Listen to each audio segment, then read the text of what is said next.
When Ola came into the picture in 2010, it changed the way people traveled, disrupting the entire transport ecosystem. Soon, headlines like Ola, India's upstart startup puts Uber in the shade, began circulating.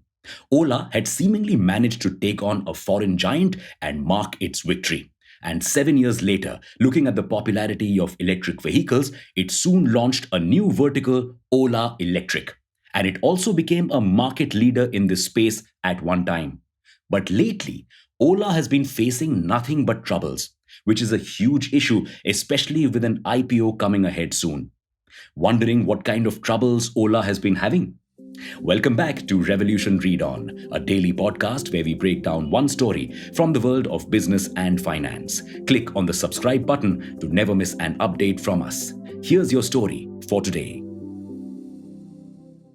Though it started out at the top, Ola Electric is bottoming out. Its registrations have dropped by over 36%, and it is no longer the top EV manufacturer. The infamous electric fires have pushed it down to the fourth position in the list. And why just Ola? Several other two wheeler EVs have also caught fire in the last couple of months due to faulty batteries and the scorching summer. Not only has this made people wary of buying EVs, but also invited government attention. The government has sent Ola Electric and many other EV players a show cause notice and may even impose penalties on them for selling faulty vehicles. Moreover, the government is introducing EV battery standards to avoid such fires, which means Ola Electric may have to make changes to its manufacturing process to ensure safety. For a company that recently saw a loss of approximately 200 crore rupees last year, this could be problematic. But this isn't the only reason. Customers have lost trust in Ola Electric because of unkept promises. Not only did the company deliver scooters much beyond the promised date, the scooters were supposed to arrive in October but were delivered in December. When they finally did arrive, they created problems for customers. The scooters had dents, the charger installation was delayed, there were issues with insurance policies, and so on. On top of this, when customers tried to call customer care, they got no response. The worst part, Ola's EVs are some of the most expensive two wheelers out there. So, when customers didn't get their money's worth, even after spending so much, they lost faith in the company. However, the company claims these problems are temporary. The slowdown in registrations is because of battery cell shortages and because initial demand has already been met through pre orders.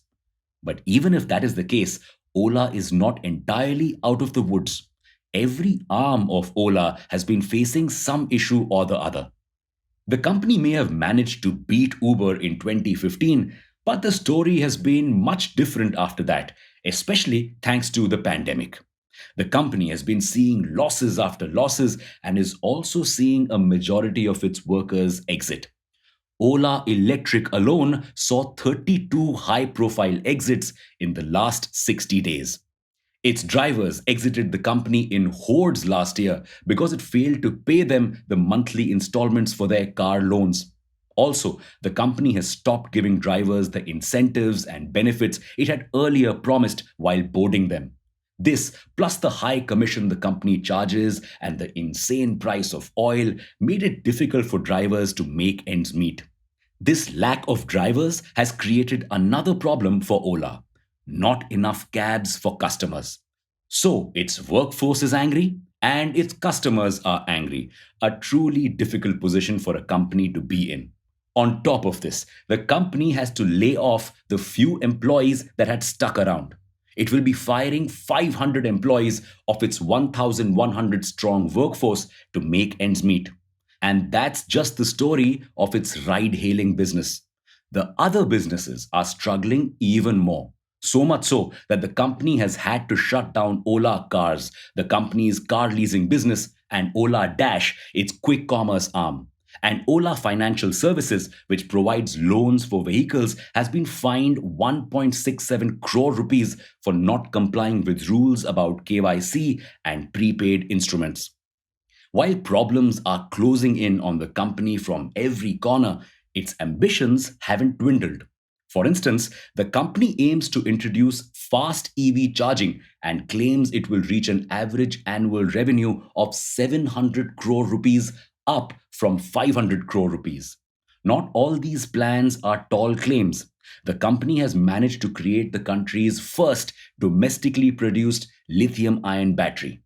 Mass production of this battery is set to begin in 2023. And it has also set up a research factory to build more EV tech.